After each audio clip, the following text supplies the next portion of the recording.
Hello guys, meron po tayong 4 na waterfalls dito sa Quezon na matatagpuan. At ito po yung pang first waterfalls. Yan po, masarap po dyan maglangoy-langoy kasi malalim. At dito naman guys, yung pang second na ating waterfalls. Malalim din po dyan at then masarap din po maglangoy-langoy. At dito po, pang second pa rin po yan. Nag-i-enjoy po ako dyan At yan, tuloy-tuloy pa rin po ang aking pag-swimming, paglalangoy natin. Dahil sobrang lamig talaga. Second pa rin po yan na waterfalls.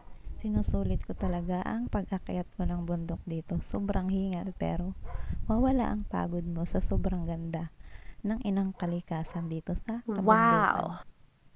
At yan, may mga bata rin po pala akong mga nakita na umaakyat din ng bundok. Sobrang lalakas pa ng kanilang mga tunog.